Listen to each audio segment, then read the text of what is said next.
Tidak terasa sudah di segmen terakhir dalam program Cerita Muslimah, tapi insya Allah masih ada waktu untuk Anda yang baru bergabung. Sahabat MGTV juga mudah-mudahan ada banyak ilmu yang masih bisa kita dapatkan terkait dengan jagalah aib saudaramu. Insya Allah Allah akan menjaga aib kita, sahabat MGTV. Tantangan yang begitu luar biasa di zaman seperti sekarang ternyata membuka aib.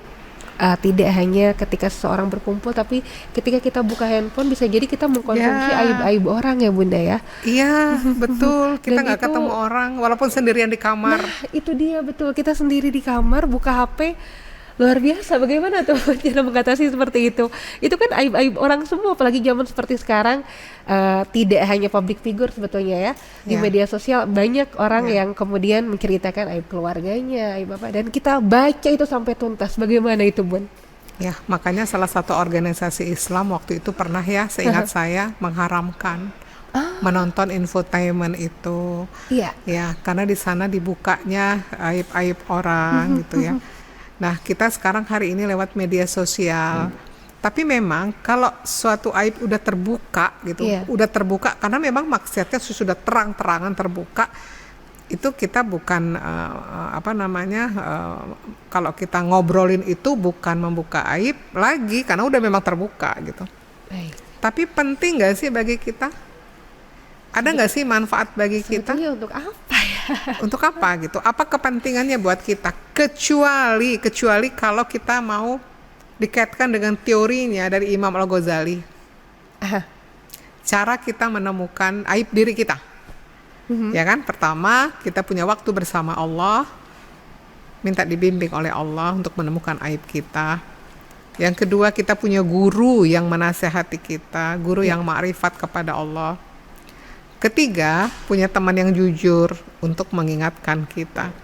Yang keempat adalah orang yang gak suka kepada kita, dia pasti nyari-nyari kesalahan kita. Yang kelima adalah apa yang kita lihat, apa yang kita dengar, apa yang kita rasakan, itu menjadi cermin kita melihat aib kita. Jadi kalau kita lihat berita, kita jangan sengaja lah ada berita apa nih tentang artis, gak usah. Tapi kalau ditakdirkan misalnya sampai ke telinga kita, sampai ke pandangan kita, maka itu kita jadikan cermin.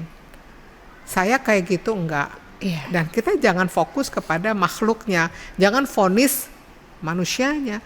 Perbuatannya kita nggak suka, tapi manusianya kita tidak pernah tahu kapan Allah memberi dia petunjuk hidayah, lalu dia bertaubat. Jadi kalau hari ini kita menyaksikan, menurut kita keluar dari aturan Islam gitu ya, kita tidak boleh benci, kita justru sayang, kasihan, dan kita doakan. Kita nggak pernah tahu ujung cerita kehidupan dia. Tiba-tiba dia berubah, bertaubat, jauh lebih soleh dari kita yang merasa kita lebih baik. Nah, orang yang merasa lebih baik, lebih suci, cenderung dia akan buka aib-aib orang lain, kan begitu ya, lupa dengan aibnya sendiri. Gitu sih Teh. Baik. Kemudian juga satu pertanyaan lagi nih Bun, di segmen terakhir ini terkait dengan tadi ketika ada perkumpulan orang ya. Ini misalnya perkumpulannya keluarga. Kita berkumpul bersama-sama mencarikan solusi untuk si A atau si B. Bagaimana cara membedakan itu betul-betul kita sedang mencarikan solusi atau bisa jadi itu hanya kemasan bahwa kita sebetulnya sedang membuka aib saudara kita itu, Bun? Hanya Allah yang tahu ya hati setiap orang, lintasannya seperti apa. Kadang orang terkesan ingin memberi solusi, ngebahas bersama untuk mendapatkan solusi, tapi sebetulnya dia menikmati aib orang. Ya kan? Nah, sekarang kalau kita memang ingin mencari solusi, kita jangan langsung berbicara rame-rame. Orang mukmin itu adalah orang yang dia menasehati berdua, bukan di depan umum. Ya, tapi kalau dibuka aibnya, jangan-jangan kita sudah jatuh kepada kufur nikmat gitu, kebaikan karena ini seringkali terjadi seolah kita itu mencari solusi, tapi yang bersangkutannya tidak diajak bicara. Harusnya itu dulu diajak bicara, dinasehatin, ya kan, dikasih tahu, bisa jadi dia nggak tahu salahnya di mana. Nah, kita ngerasa dia itu salah, kita vonis, kita bahas di luar. Sehebat apapun kita membahasnya di dalam grup yang bersangkutan itu tidak tahu di mana salahnya, tidak pernah dinasehati, ya akan hasilnya kurang maksimal gitu ya. Nah, ngebedainnya gimana? Ngebedainnya harus sesuai dengan tata caranya ya. Pertama ya ketemu dulu orangnya, dibicarakan ya. Kemudian yang diajak bicara orang-orang yang bisa menjaga amanah, tidak semakin melebar kemana-mana gitu. Takutnya kan jadi ingin cari solusi malah jadi nambah masalah baru. Nah itu tersebar kemana-mana gitu. Nah intinya adalah orangnya dulu dinasehati. Nah bicara ke orang lain itu memang kita sudah mentok, tidak bisa lagi menyelesaikan dengan berdua gitu. Seperti itu. Baik, jadi perlu dibedakan juga ya, dan kita lakukan terlebih dahulu bersama dengan orang yang kita ikhtiarkan. Mudah-mudahan kita jadi jalan perubahan orang yang tadi berbuat maksiat tadi. Ya, yang harus hati-hati saat kita menyelesaikan masalah orang itu, jangan merasa dari kita itu lebih baik. Nah kadang kan kita merasa lebih baik, terus kita berbicaranya ada sebelnya, ada jengkelnya, ada meremehkannya karena dia salah gitu ya. Dan kita tuh baik gitu ya. Nah itu harus dijaga hati kita. Jadi kadang kita ngomong itu susah untuk tembus kepada hati orang lain. Karena hati kitanya juga belum tulus gitu. Merasa lebih baik. Lebih suci gitu. Seperti itu.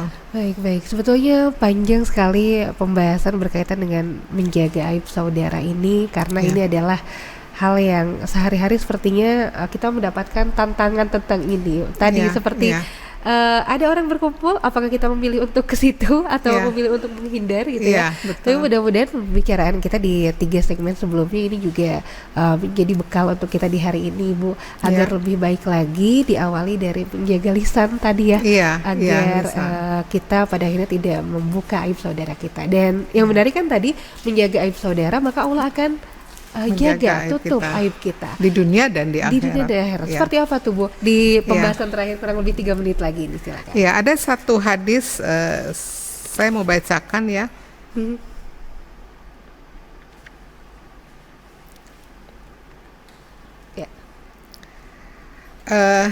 Hadis ini begini saya bacakan.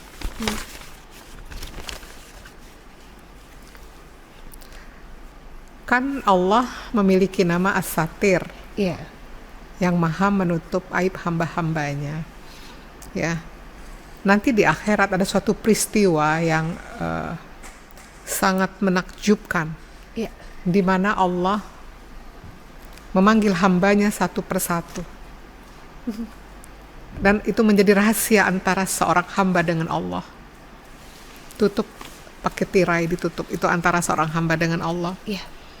Ya. Hadis ini riwayat Imam Bukhari. Sesungguhnya, saya bacakan ya artinya, sesungguhnya pada hari kiamat Allah akan mendekatkan seorang mukmin lalu meletakkan tabir dan menutupinya.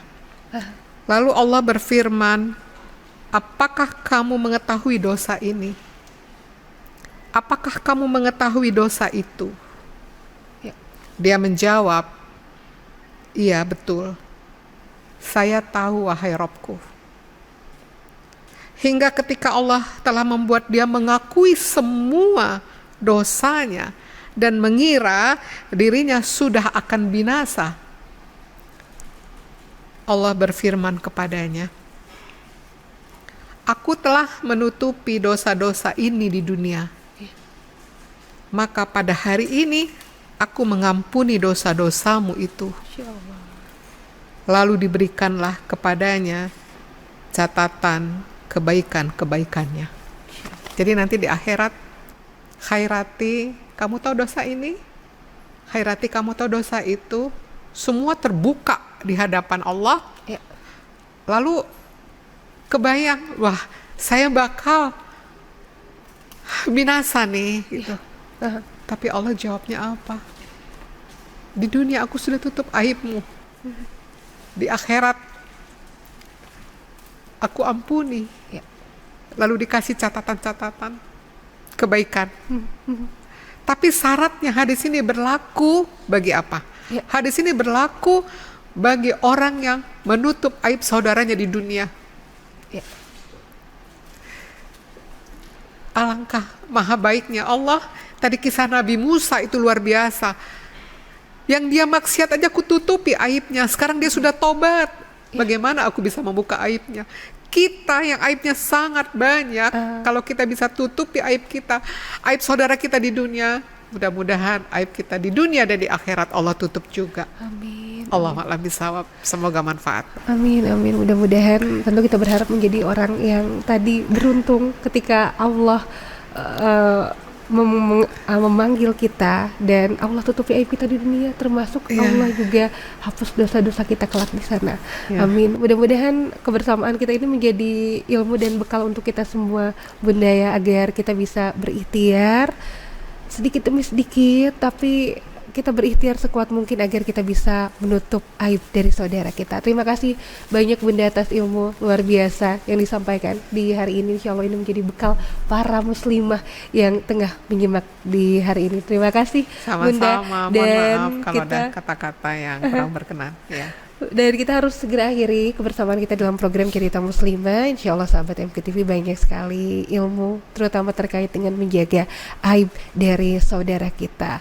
Hal yang bisa jadi ini kita dapatkan kesempatan untuk membicarakan aib saudara kita. Tapi setelah kita tahu ilmu ini, mari kita bermujahadah agar kita menjadi orang yang mampu menutupi aib saudara kita, agar Allah menutup aib kita di dunia dan di akhirat. Saya Sarah Nurul Fatimah pamit undur diri dalam program Cerita Muslimah. Terima kasih. Alhamdulillahirabbil alamin. Subhanakallahumma bihamdika asyhadu alla ilaha illa anta astaghfiruka wa atubu ilaik. Wassalamualaikum warahmatullahi wabarakatuh. Waalaikumsalam warahmatullahi wabarakatuh.